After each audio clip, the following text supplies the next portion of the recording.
ನಮಸ್ಕಾರ, K J media school YouTube ಚಾನಲ್ಗೆ ಸ್ವಾಗತ.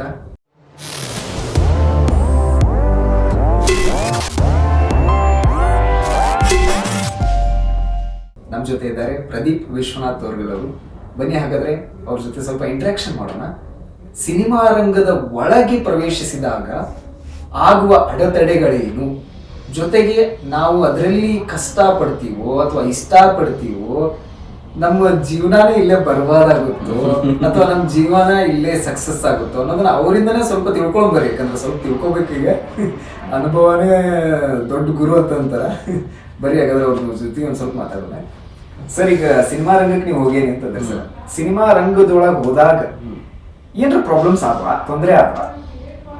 ಸೊ ತೊಂದರೆ ಅನ್ನೋದು ಎಲ್ಲಿ ಇರಂಗ್ರಿ, ಹೆಂಗಾಗೈತಿ ಜೀವನ, ನಂಬೋರ್ ಇಲ್ಲೇ ಮಟ್ಟ ಇರ್ತಾರ, ನಮ್ಸೋರ್ ಇರ್ತಾರ. ಸೊ ಅದಕ್ಕೆ ಯಾವ್ದು ನಾವು ಅವ್ರಲಿಂದ ಹಿಂಗಾದ್ವಿ ಇವ್ರಲಿಂದ ಹಂಗಾದ್ವಿ ಅನ್ನೋಕಿನ ನಿಮ್ದು ಅಲ್ಲೊಂದು ಪಾರ್ಟ್ ಇರ್ತೈತಲ್ಲ, ನೀವು ನಂಬಿರ್ತಿರಲ್ಲ. ಸೊ ಅವ್ರ ಮೇಲೆ ಬ್ಲೇಮ್ ಹಾಕ್ಬಾರ್ದು. ನಮಗದು ಕಾನ್ಫಿಡೆಂಟ್ ಇರ್ಬೇಕು. ನಾವು ಏನ ಮಾಡಕ್ ಕುಂತೀವಿ ಅಂದ್ರೆ ಮನುಷ್ಯ ಹೆಂಗದ ನಾವು ಸ್ಟಡಿ ಮಾಡ್ಬೇಕು. ಇಲ್ಲ ಸ್ಟಡಿ ಮಾಡಕ್ ಆಗಿಲ್ಲ, ಮೋಸ ಹೋಗ್ಯವ ಅಂತಂದ್ರೆ ಅವ್ನು ಒಬ್ಬೊಂದು ತಪ್ಪಿರಂಗಿಲ್ಲ, ನಮ್ದು ತಪ್ಪಿರ್ತೈತಿ, ಅವ್ನ ಹಿಂದೆ ಹೋಗಿರ್ತೀವಿ. ಸೊ ಏನು ಮಾಡಕ್ ಆಗಂಗಿಲ್ರಿ ಇದು ಲೈಫ್ ಒಳಗ. ನಾ ಬರೀ ಎದ್ದು ಹೋಗ್ಬೇಕಂದ್ರೆ ಆಗಿಲ್ಲ, ಬಿದ್ದಾಗ ಹೇಳುದಂತ. ಸೊ ಯಾವ್ದನ್ನು ನೆಗೆಟಿವ್ ಆಗಿ ತಗೋಬಾರ್ದು. ಏನು ಮಾಡಕ್ ಬರಂಗಿಲ್ಲ, ಎಲ್ಲಾ ರೀತಿಯಿಂದ ಜನ ನಮ್ಗೆ ಸಿಗ್ತಾರ. ಇವತ್ ಇಂಥವ್ ಮೋಸ ಮಾಡೋ ಸಿಕ್ಕಾನಂತಂದ್ರ ಮುಂದಿಂದ ಒಬ್ಬ ಕೈ ಹಿಡಿಯೋ ಸಿಗ್ತಾನ. ಸೊ ಅದ ಒಂದು ಪ್ಯಾಟರ್ನ್ ರೀ ಲೈಫ್. ಯಾವ್ದು ನಾವು ನಮ್ಗೆ ಹಿಂಗ್ ಮೋಸ ಮಾಡಿದ, ಅವ್ನಿಂದ ಹಿಂಗಾತ ಹಂಗಾತ ಅದ ಅಂತೇವಿ, ಬಟ್ ಅದ ರೀಸನ್ಸ್ ಬೇಕಾಗಿಲ್ಲ ಜನಕ್ಕೆ. ಫೈನಲಿ ನೀವು ಏನ್ ಮಾಡ್ತೀವಿ, ಔಟ್ಪುಟ್ ಇಂಪಾರ್ಟೆಂಟ್. ಸೊ ಅದಕ್ಕೆ ನಿಮ್ಗೆ ಏನ್ ಮೋಸ ಆತು ಏನಾಯ್ತು ನೀವು ಅದನ್ನ ಹೇಳಕ್ ಹೋಗ್ಬೇಡ್ರಿ. ಯಾಕಂದ್ರೆ ಮನುಷ್ಯ ಅಂದ್ಮೇಲೆ ಹುಟ್ಟ್ಯಾನ ಅಂದ್ಮೇಲೆ ಎಲ್ಲಾ ರೀತಿಯಿಂದ ನಾನು ಮುಗಿಸಬೇಕು. ಸೊ ಅದಕ್ಕೆ ನಾ ಏನ್ ಹೇಳುದಂದ್ರೆ, ನಿಮಗೊಂದು ಕಾನ್ಫಿಡೆಂಟ್ ಇರ್ಬೇಕು. ಈಗ ಈ ಮನುಷ್ಯ ನಂಬ್ತೀರಂತಂದ್ರ ನಿಮ್ ಮೇಲೆ ನಿಮ್ದು ತಪ್ಪಿದ್ದೇ ಇರ್ತೈತಿ, ನೀವು ಬ್ಲೈಂಡ್ ಆಗಿ ನಂಬಿರ್ತೀವಿ. ನೀವು ಅಷ್ಟ ನಂಬಾಕ ಹೋಗ್ಬಾರ್ದಿತ್ತಲ್ಲ, ಮೋಸ ಹೋಗೈತಿ ಅಂತ ನಾನು. ಸೊ ಅದಕ್ಕೆ ಅದನ್ನ ಬಿಟ್ಬಿಡುದು, ಮತ್ತೆ ನೆಕ್ಸ್ಟ್ ಸ್ಟೆಪ್ ಮತ್ತೆ ಯಾರು ಸಿಗ್ತಾರ, ಮತ್ತೆ ಚಲೋ ಆಗುತ್ತೆ. ಯಾವಾಗಲೂ ದೇವ್ರ ಒಂದ್ ಕಡೆ ಎಲ್ರು ನಮ್ಗೆ ಹಿಂಗ್ ಮೋಸ ಆಗೈತೆ ಅಂದಾಗ ಇನ್ನೊಂದ್ ಕಡೆ ನಮ್ಗೆ ಏನಾರ ಫಲ ಇಟ್ಟಿರ್ತಾನ. ನಿಂಗೆ ಅಲ್ಲಿ ಇದಾಗಿತ್ತ ನೀ ಅದನ್ನ ರಿಕವರ್ ಮಾಡ್ಕೊ. So I confident. ಆ ಒಂದು ನಂಬಿಕೆ ಇಟ್ಕೊಂಡು ನಮ್ಮ ಮೇಲೆ ನಾವು ನಂಬಿಕೆ ಇಟ್ಕೊಳ್ಳೋದು ಇಂಪಾರ್ಟೆಂಟ್ ನೋಡಿ. ಇದು ಬಿಟ್ಟರೆ ಬೇರೆ ಏನು ಹೇಳಂಗಿಲ್ಲ. ಇನ್ನೊಬ್ಬರಿಗೆ ನಂಬಿದೆ ನಾ ಹಿಂಗೆ ಹಾಳಾದೆ ಹಂಗೆ ಹಾಳಾದೆ, ಇಟ್ಸ್ ಟೈಮ್ ವೇಸ್ಟ್. ಇಟ್ಸ್ ಏನು ಯಾರು ನಿಮ್ಗೆ ಅದನ್ನ ಕೇಳಂಗೇ ಇಲ್ಲ. ನಿನ್ ತಪ್ಪೈತೆ ಅಂತ ಮನಸ್ಸಿನಾಗ ಅನ್ಕೊಂಡು ಹೋಗ್ತಾರೆ, ನಮ್ಗೆ ಮುಂದೆ ಹೇಳಂಗಿಲ್ಲ. ಸೊ ಅದ ಒಂದು ಹೇಳುದು, ಎಲ್ಲಾ ಕಡೆ ಇರೋದ್ರಿ ಮೋಸ ಇರೋದು. ಯಾಕಂದ್ರೆ ಈ ಹೆಂಗೆ ಇರ್ತೈತಿ, ಒಬ್ಬೊಬ್ರ ಜೀವನ ಮೋಸ ಮಾಡ್ಬೇಕಂತ ಇರಂಗಿಲ್ಲ. ಅವ್ರಿಗೆ ಅದು ಲೈಫ್ ಅವ್ರು ಮೋಸ ಮಾಡಕ್ ಹಚ್ತಿರ್ತೈತಿ. ಯಾಕಂದ್ರೆ ಲೈಫ್ ಲೀಡ್ ಮಾಡ್ಬೇಕಂದ್ರೆ ಈಗ ಅಷ್ಟು ಈಸಿಯಾಗಿ ದುಡ್ಡು ತೆಗಿಯೋದು ಅಷ್ಟು ಈಸಿ ಇಲ್ಲ. ಸೊ ಅದಕ್ಕೆ ಏನ್ ಮಾಡ್ತಾರ ಜನ, ಮೂಗ್ದಿರೋನ್ ಯೂಸ್ ಮಾಡ್ಕೊಂತಾರ. ಮತ್ತ ಮೂಗ್ದಿರೋಂಗ್ ಒಂದು ಇದು ಸಿಗ್ತೈತಿ ಲೆಸನ್. ಈಗ ನಾ ಹೆಂಗ್ ನಂಬಬೇಕು, ಯಾರು ನಂಬಾರ್ದು, ಅವ್ರ ಗುರು ಆಕ್ಚುಲಿ ಕರೆ ಹೇಳ್ಬೇಕಂದ್ರೆ. ಹೌದಿಲ್ರಿ, ಹಂಗ ಒಂದ್ ನಮ್ ಜೊತೆ ಇನ್ಸಿಡೆಂಟ್ ಈ ತರ ಆತಿಲ್ಲ, ನಾವ್ ಅಲರ್ಟ್ ಆಗ್ಬಿಡ್ಬೇಕು. ನೆಕ್ಸ್ಟ್ ಏನಿಲ್ಲ, ಸ್ಟೆಪ್ ಬ್ಯಾಕ್ ಮಾಡೋಕಿನ್ನ ಸ್ಟೆಪ್ ಫ್ರಂಟ್ ಇಟ್ಕೊಂಡು ಮತ್ ಮುಂದ್ ಚಲೋ ಇದ್ದಿರ್ತ ಸಿಗ್ತೈತಿ. ಮುಂದೆ ನೀವ್ ಏನ್ ಅನ್ಕೊಂಡ್ರಿ ಅದು ಆಗಾಕೈತಿ. ಬಟ್ ಪೇಷನ್ಸ್ ಭಾಳ ಇಂಪಾರ್ಟೆಂಟ್ ರೀ ಮನುಷ್ಯಾಗ. ಅದಿಲ್ಲ ಅಂದ್ರೆ ಏನ್ ಮಾಡಕ್ ಈಗ ನೀವು ಸಿನಿಮಾ ರಂಗಕ್ಕೆ ಹೋದಾಗ ಸೊ ಒಂದು ಡಿಸಿಪ್ಲಿನಿಟಿ ಒಂದು ಕಂಡಿರಿ ಅಂತ ಅನ್ಕೊಂತೀನಿ ನಾನು. ಹೌದು, ಡೆಫಿನೆಟ್ಲಿ. ಯಾಕಂದ್ರೆ ನೀವು ಹೇಳೋ ವೇ ಒಳಗೆ ನಮ್ಗೆ ಅರ್ಥ ಆಕೈತಿ ಈಗ. ಯಾಕಂದ್ರೆ ಅಲ್ಲಿಯ ಸಮಯ ಮತ್ತು ಡಿಸಿಪ್ಲಿನ್ ಇಲ್ದಂಗ ಏನು ಸಾಧಿಸಕ್ ಹಂಗಿಲ್ಲ. ಸೊ ನೀವು ಅದನ್ನೆಲ್ಲಾನು ತಿಳ್ಕೊಂಡು ಈಗಿನ ಸ್ಟೆಪ್ ಒಳಗೆ ಏನ್ ಮಾಡಾಗುತ್ತೀರಿ ಅಂತ ಹೇಳ್ತೀರಿ ನಮ್ಮ ವೀಕ್ಷಕರಿಗೆ? ಈಗ ಹೆಂಗೈತ್ರಿ, ಸಮಯ ಅನ್ನೋದು ಭಾಳ ಇಂಪಾರ್ಟೆಂಟ್ ರೀ. ಪ್ರೀಶಿಯಸ್. ಬೇಕಾದ್ರೆ ರೊಕ್ಕ ನೀವು ಹೋತಂದ್ರೆ ಗಳಿಸ್ಬೋದು, ಟೈಮ್ ಮಾತ್ರ ಸಿಗಂಗಿಲ್ಲ. ದಯವಿಟ್ಟು ಎಲ್ಲರೂ ನಾ ಅದ ಹೇಳೋದು, ಟೈಮ್ ವೆರಿ ಇಂಪಾರ್ಟೆಂಟ್. ದಯವಿಟ್ಟು ನೀವು ಈಗ ನಂದು ಲೈಕ್ ಯೂಟ್ಯೂಬ್ ಚಾನಲ್, ನಮ್ದು ಇನ್ಸ್ಟಾಗ್ರಾಮ್ ಅದ ಐತಿ. ಅದ್ರಾಗ ನಾ ಅದ ಹೇಳ್ತಿರ್ತೀನಿ, ಎಜುಕೇಷನ್ ಮಾಡೋ ಮುಂದೆ ಆತ ನೀವು ದಯವಿಟ್ಟು ಎಜುಕೇಷನ್ ಅಷ್ಟು ಕಾನ್ಸಂಟ್ರೇಟ್ ಮಾಡಬೇಡ್ರಿ. ಅರ್ನ್ ಬೈ ಲರ್ನ್ ಮಾಡ್ಕೋರಿ. ಅಂದ್ರೆ ಲೈಕ್ ನೀವು ಓದ್ಕೊಂತನ ಸ್ಟಡೀಸ್ ಇದು ಜಾಬ್ ಮಾಡ್ಕೊಂತ ಹೋದ್ರಿ ಅಂದ್ರೆ ಮುಂದೆ ನಿಮ್ದು ಸ್ಟಡೀಸ್ ಆದ್ಮೇಲೆ ನಿಮ್ಗೆ ಎಕ್ಸ್ಪೀರಿಯನ್ಸ್ ಯಾರು ಕೇಳಂಗಿಲ್ಲ, ಅವಾಗ ನಿಮ್ಗೆ ಆಲ್ರೆಡಿ ಒಂದು ನಾಲೆಜ್ ಸಿಕ್ಬಿಟ್ಟಿರ್ತೈತಿ. ಸೊ ಅದೇ ರೀತಿ ನಮ್ಮ ಸಿನಿಮಾ ಇಂಡಸ್ಟ್ರಿದು ಹಂಗೆ ರೀ. ಯಾವುದೋ ಹಿಂಗೆ ಟೈಮ್ ವೇಸ್ಟ್ ಆಯ್ತು ಅನ್ನಂಗಿಲ್ಲ. ಯಾರು ನಿಮ್ಗೆ ಚಲೋ ಮಂದಿ ಸಿಗ್ತಿರ್ತಾರ, ನೀವು ಒಂದು ಚಲೋ ಒಂದು ಟೀಮ್ನಾಗ ಇರಕ್ಕೆ ಟ್ರೈ ಮಾಡ್ರಿ. ಎಲ್ಲ ಕಡೆ ಕೆಟ್ಟು ಮತ್ತು ಕೆಟ್ಟದ ಚಲೋದು ಇದ್ದೇ ಇರ್ತೈತಿ, ಇಲ್ಲ ಅನ್ನಂಗಿಲ್ಲ. ಬಟ್ ಚಾಯ್ಸ್ ಮಾಡೋದು ನಮ್ಮ ಮೇಲೆ ಡಿಪೆಂಡ್.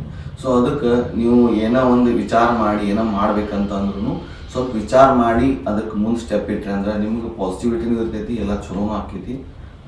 ಆಮೇಲೆ ಈಸಿಯಾಗಿ ನೀವು ಮೂವ್ ಆನ್ ಆಗ್ಬೋದು, ನಿಮ್ಗೆ ಯಾವುದೂ ರಿಗ್ರೆಟ್ ಇರಂಗಿಲ್ಲ. ನೋಡಿದ್ರಲ್ಲ ವೀಕ್ಷಕರೇ, ಹೆಂಗೆ ನಾವು ಜೀವನ ನಡೆಸ್ಬೇಕು, ಹೆಂಗೆ ಜೀವನದಲ್ಲಿ ಏರಿಳಿತ ಇರ್ತೈತೆ ಅನ್ನೋದನ್ನ ಅವರಿಂದ ನಾವು ತಿಳ್ಕೊಬಹುದು. ಇದ್ರ ಜೊತೆ ಇನ್ನೊಂದು ಸ್ವಲ್ಪ ಮಾತಾಡೋಣ್ರಿ, ಅವ್ರ ಜೊತೆ ಸ್ವಲ್ಪ ಚಿಕ್ ಚಾಟ್ ಮಾತಾಡೋಂಗಿಲ್ಲ. ಯಾಕಂದ್ರೆ ನಾವು ಸಿನಿಮಾ ರಂಗವನ್ನ ಹೊರತಾಗಿನೂ ಮಾತಾಡಿದ್ರೆ ಸೊ ಲೈಫ್ ಏನನ್ನೋದು ಅರ್ಥಕ್ಕೆ ನಮ್ಗೆ. ಸೊ ಸರ ಈಗ ನೀವು ಅಂದ್ರಿ ಸರ ಪ್ರದೀಪ್ ಸರ್, ಸಿನಿಮಾ ರಂಗ ನನ್ಗೆ ಬಿಟ್ಟು ಹೊರಗಡೆ ನಾ ಸಕ್ಸಸ್ ಕಂಡೀನಿ. ಸೊ ನನ್ನ ಜೀವನದಾಗ ಒಂದು ಪಾರ್ಟ್ ಆಫ್ ಲೈಫ್ ಇತ್ತು ರೀ. ಆ ಲೈಫನ್ನ ಲೀಡ್ ಮಾಡ್ಕೊಂತ ಈಗ ಒಂದು ಸಿಚುವೇಶನ್ ಹ್ಯಾಂಡ್ಲಿಂಗ್ ಮಾಡಾಗುತ್ತಿರಿ ನಾನು.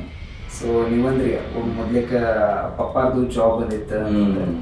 ಸೊ ಅದ್ರ ಬಗ್ಗೆ ಈಗ ಏನಾರ ನಮ್ಗೆ ಹೇಳ್ತಿದ್ರಿ. ಸೊ ನಿಮ್ಮ ಲೈಫ್ನ ಟರ್ನಿಂಗ್ ಪಾಯಿಂಟ್ ಎಲ್ಲ ಆತ, ಅಥವಾ ನಿಮ್ಗೆ ಇಲ್ಲೇ ನಿಲ್ಬೇಕಿತ್ತ, ಅಥವಾ ಇಲ್ಲಿಂದ ನಾವು ಹೋಗ್ಬೋದಿತ್ತ, ಮುಂದೆ ಏನೇನು ಮಾಡ್ಬೋದಿತ್ತು? ಒಂದ್ ವೇಳೆ ನೀವು ಜಾಬ್ ಸಿಕ್ಕಿದ್ರು ಅಲ್ಲೇ ಏನಾರ ಸೆಟ್ಲ್ ಹಾಕಿದ್ರ? ನಾವು ಇದಾಕೈತಿ ಅದಾಕೈತಿ ಅನ್ಕೊಂಡು ನಾವು ಕುಂತ್ರು ಆಗಂಗಿಲ್ಲ ರೀ. ಸೊ ನಮ್ಗೇನು ಬೇಕಲ್ಲ ನಾವು ಚೂಸ್ ಮಾಡೋದು ನಮ್ಮ ಕೈ ಇರ್ತೈತಿ. ನಮ್ಮ ಮುಂದಿನ ಬಗ್ಗೆ ನಾವು ಅಷ್ಟು ವಿಚಾರ ಮಾಡಿ ತಲೆ ಕೇಳಿಸ್ಕೊಳಂಗಿಲ್ಲ. ಬಟ್ ನಾ ಏನು ಅನ್ಕೊಂಡಿದ್ದೆ ಆ ಥರ ನಂಗೆ ಲೈಫ್ ಆಗ್ಬೇಕು ಅನ್ನೋದೊಂದು ತಲೆಯಾಗಿ ಮಾಡಿತ್ತು. ಸೊ ನನಗೆ ಕಷ್ಟಪಟ್ಟು ದುಡೋದು ಹಂಗೆ ಹಿಂಗೆ ಬೆಳಗ್ಗೆ ಸಂಜೆ ಮಟ್ಟ ದುಡಿಯೋದು ಈ ಟೈಪಿನ ಸ್ಮಾರ್ಟ್ ವರ್ಕ್ ಮಾಡಿ ಅವ್ರು ಮಾಡಬೇಕು ಒಂದು.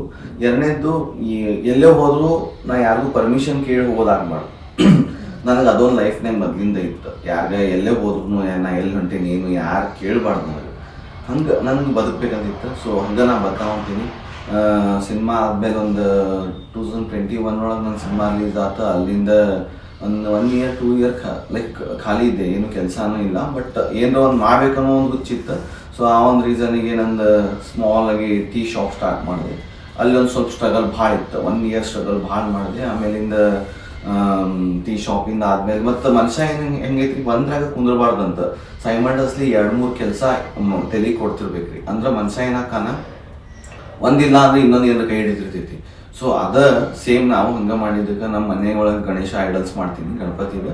ಅದು ಮೊದ್ಲಿಂದನೂ ಮಾಡ್ಕೊಂಡು ಬಂದೇವೆ, ಅದಂತೂ ನಾ ಬಿಟ್ಟಿಲ್ಲ. ಅದು ಒಂದು ಟಚ್ ಯಾವಾಗಲೂ ಟಚ್ ಒಳಗಿದ್ದೆ. ಅದು ಬಿಟ್ಟು ಹಂಗೆ ಒಂದು 2-3 ಬಿಸ್ನೆಸ್ ಇದ್ದು ನಾನು. ಅವು ಬಿಸ್ನೆಸ್ ಕಾನ್ಸೆಪ್ಟ್ ಮ್ಯಾನು ಫರ್ಟಿಲೈಸರ್ದು ಈಗ ಗೊಬ್ಬರದ್ದು. ಸೊ ಈ ಥರ ಎಲ್ಲ ಒಂದು ಪ್ಲ್ಯಾನ್ ಮಾಡ್ಕೊಂಡು ಬಂದೆ. ಯಾವುದೂ ನನಗೆ ಈ ಥರ ನಡುವೊಂದು 1 year ಫ್ರೀ 1-2 year ಫ್ರೀ ಇದ್ದೆ ಅನ್ನೋದಷ್ಟೇ.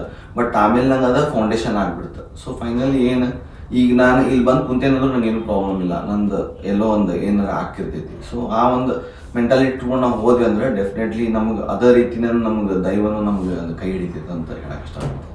ಎಸ್ ಸರ್, ದೇವರು ದೈವ ಕೈ ಹಿಡಿತೈತಿ ಅಂತಂದು ಅವ್ರ ಅಭಿಪ್ರಾಯ ನಮ್ಗೆ ಕೊಟ್ಟಾರ. ಸೊ ಇದ್ರ ಜೊತೆ ನಾವು ಭಾಳ ಕಷ್ಟಪಟ್ಟು ಕೆಲಸ ಮಾಡಬಾರ್ದು ಅಂತಂದು ಅವ್ರು ಹೇಳಾಕತ್ತಾರ. ನಿಜವಾಗ್ಲೂ ಹೇಳ್ಬೇಕಂದ್ರೆ ಕಷ್ಟಪಟ್ಟು ಕೆಲಸ ಮಾಡಿದ್ರೆ ಏನು ಸಿಗಲ್ಲ. ಇಷ್ಟಪಟ್ಟು ಕೆಲಸ ಮಾಡೋದಂದ್ರೆ ಸ್ಮಾರ್ಟ್ ಆಗಿ ವರ್ಕ್ ಮಾಡ್ಬೇಕು. ಸೊ ಬಿ ಸ್ಮಾರ್ಟ್ ಆಗಿ ನಾವು ಯಾವತ್ತು ವರ್ಕ್ ಮಾಡ್ತೇವಲ್ಲ ಆ ಕೆಲಸನೂ ಕಂಪ್ಲೀಟ್ ಆಕೈತಿ. ಮಾಡಿದ ಪರಿಶ್ರಮ ಅಂತಂತೇವಲ್ಲ ಆ ಪರಿಶ್ರಮಕ್ಕೂ ಪ್ರತಿಫಲ ಸಿಗ್ತೈತೆ ಅನ್ನೋದು ನಂದೊಂದೇನೋ ಅಭಿಪ್ರಾಯ. ಕಷ್ಟಪಟ್ಟು ಮಾಡೋಲ್ರಿ, ಅದಕ್ಕೇನು ಅಭ್ಯಂತರ ಇಲ್ಲ. ಬಟ್ ಕಷ್ಟ ಎಲ್ಲಿ ನೀವು ಹಾಕ್ಬೇಕು ಅಲ್ಲಿ ಹಾಕ್ಬೇಕು, ಎಲ್ಲಿ ನೀವು ಕಷ್ಟ ಹಾಕ್ಬಾರ್ದು ಅಲ್ಲಿ ಹಾಕಕ್ ಹೋಗ್ಬೇಡ್ರಿ. ಸೊ ಇದೊಂದು ಮನ್ಸಿನ ಮಾತು. ಸೊ ಇನ್ನೊಂದು ಇಂಪಾರ್ಟೆಂಟ್ ಅವ್ರ ಜೊತೆ ಈಗ ಮಾತಾಡ್ತೀನಿ ನಾನು, ಯಾಕಂದ್ರೆ ಅವ್ರು ಅನ್ನಾಗುತ್ತಾರ ಕಷ್ಟಪಟ್ಟು ಮಾಡಬೇಡ್ರಿ ಅಂತ. ಈಗಿಂದ ನಮ್ಮ ಯೂತ್ಸಿಗೆ ಜನರೇಷನ್ ಅವ್ರಿಗೆ ಏನು ಹೇಳ್ತೀರಿ ನೀವು? ಯಾವ್ಯಾವ ಥರ ಕೆಲಸ ಮಾಡಬಹುದು ಅಥವಾ ಹೆಂಗೆ ನಮ್ಮ ಯೋಚನೆ ಇರಬೇಕು ಅನ್ನೋದನ್ನ ಹೇಳ್ತೀರಿ? ಈಗಿನ ಜನ್ರೇಷನ್ ಏನು ಹೇಳೋದಂದ್ರೆ ಎಲ್ಲರೂ ಇರಂಗಿಲ್ರಿ ಮೆಂಟಾಲಿಟಿ ಈ ಥರ. ಒಂದು 10% ಅಷ್ಟೇ ಈ ನಾ ಮೆಂಟಾಲಿಟಿ ಇಟ್ಕೊಂಡೀನಿ. ಹೆಂಗೆ ಕಾಲ ಇರ್ತೈತಿ ಅದ್ರ ತಕ್ಕ ನಡೀರಿ. ಏನಪ್ಪ ಅಂದ್ರೆ ಈಗ ಸೋಷಿಯಲ್ ಮೀಡಿಯಾ ದುನಿಯಾ ಅಂತ ಇಲ್ಲ, ಅವ್ರು ಏನು ಪ್ರೊಫೆಷನ್ ಇಟ್ಕೊಂಡಿರ್ತಾರಲ್ಲ ಭಾಳ ಅಪ್ಡೇಟ್ ಆಗ್ತಿರ್ತಾವೆ. ಈಗ ಜನ ಅಪ್ಡೇಟ್ ಆಗಂಗಿಲ್ಲ, ಇನ್ನೂ ಹಳೇದ್ರಾಗ ಇರ್ತಾರೆ. ಈಗೆಲ್ಲ ಸಿಸ್ಟಮ್ ಎಲ್ಲ ಬಂದು ಸಿಸ್ಟಮ್ ಒಳಗೆ ಇರಂಗಿಲ್ಲ, ಇನ್ನೂ ಬುಕ್ ಒಳಗೆ ಇರ್ತಾರೆ. ಸೊ ಅದಕ್ಕೆ ನಾ ಹೇಳೋದು, ನಾನು ಒಂದು 10 year ಹಿಂದೆ ಸಿನಿಮಾ ಇಂಡಸ್ಟ್ರಿ ಒಳಗಿದ್ದ ನಂದೇ ಎಕ್ಸ್ಪೀರಿಯನ್ಸ್ ಹೇಳ್ತೀನಿ ರೀ, ಬೇರೆ ಅವ್ರದ್ದು ಇವ್ರದ್ದು ನಾನು ಹೇಳಂಗಿಲ್ಲ. ಏನಂದ್ರೆ ಅವಾಗ ನಾನು ಏನಾರ ತಲೆ ಕೆಡಿಸ್ಕೊಂಡು ಸೋಷಿಯಲ್ ಮೀಡಿಯಾದಾಗ ನಾ ಹೆಸರು ಮಾಡಿದ್ದೆ ಅಂದ್ರೆ ನನಗೆ ಇಷ್ಟೊತ್ತಿಗೆ ನಾ ಯಾರಿಗೂ ಸಲಾಮ್ ಹೊಡಿಬೇಕಾಗಿರಲಿಲ್ಲ ಮತ್ತು ಚಾನ್ಸ್ ಕೇಳಿ ಹೋಗ್ಬೇಕಾಗಿರ್ಲಿಲ್ಲ.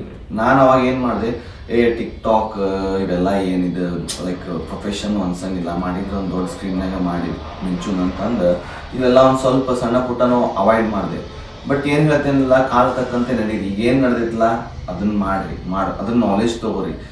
ನಾಟ್ ಓನ್ಲಿ ಲೈಕ್ ನೀವು ಬುಕ್ಸಿನ ಹುಳಾನು ಆಗಬೇಡ್ರಿ. ಯಾಕಂದ್ರೆ ಬರೀ ಓದೋರ್ಗೂ ನಾವು ನೋಡ್ಬಿಟ್ಟೇವಿ, ಅವ್ರ ಜಾಬ್ ಇಲ್ಲಾರ್ದು ಮನ್ಯಾಗ ಕುಂತಾರೆ. ಈಗ ಬುಕ್ಸ್ ಬಿಟ್ಟು ಮತ್ತು ಹೊರಗಿನ ನಾಲೆಜ್ ಏನು ತೊಗೊಂಡಿರ್ತಾರಲ್ಲ ಅವ್ರೊಂದು ಚಲೋ ಲೆವೆಲ್ ಇರ್ತಾರೆ. ಸೊ ನಾ ಏನು ಹೇಳ್ತೀನಿ, ಎಲ್ಲ ಕಡೆನೂ ನಿಮ್ದು ಇದು ಇರಲಿ, ತಲೆ ಇರಲಿ. ಸುಮ್ಮನೆ ಒಂದೇ ಕಡೆ ನಾ ಓದ್ತೀನಿ, ಸ್ಕೋರ್ ಚಲೋ ಮಾಡ್ತೀನಿ, ನಾ ಮುಂದೆ ಇದ್ರಾಗ ಬೆಳಿತೀನಿ, ಈ ಮೆಂಟಾಲಿಟಿ ಇಟ್ಕೊಂಡು ಹೋದ್ರೆ ಭಾಳ ಟಫ್ ಆಗುತ್ತೆ ರೀ. ಯಾಕಂದ್ರೆ ನಾನೇ ನೋಡೇನಿದ್ದೆ, ಹಿಂಗೆ ಆಕೈತಿ ಹಂಗೆ ಆಕೈತಿ ಅನ್ಕೊಂತೀವಿ.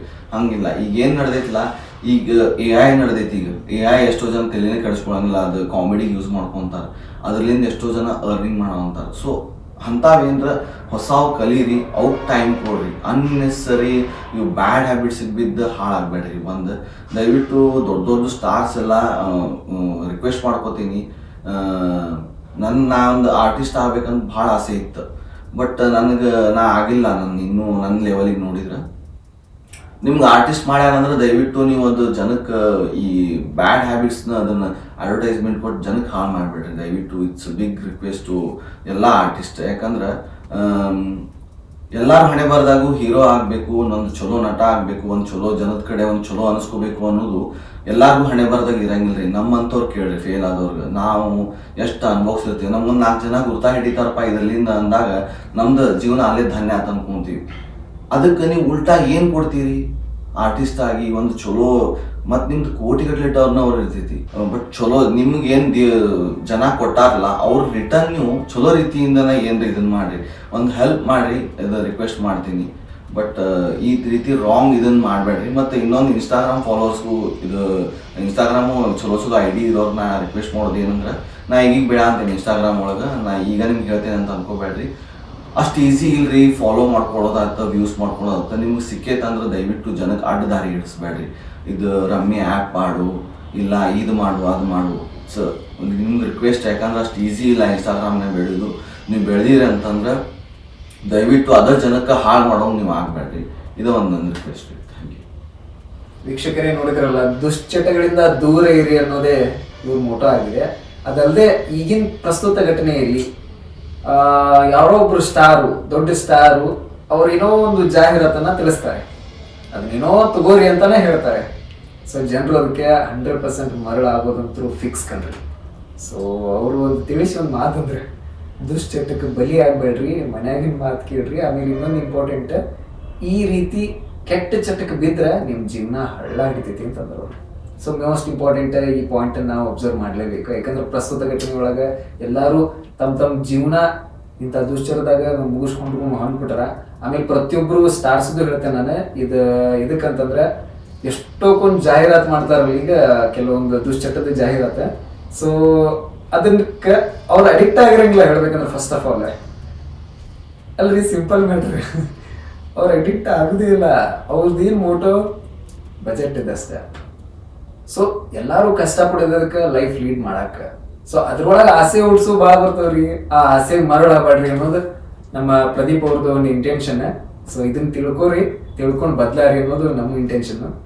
ಸೊ ಕನ್ನಡ ಜನಶ್ರೀಯ ಒಂದು ಹೊಸ ಅಧ್ಯಾಯದಲ್ಲಿ KJ ಮೀಡಿಯಾ ಸ್ಕೂಲ್ ಬಂದಿದೆ.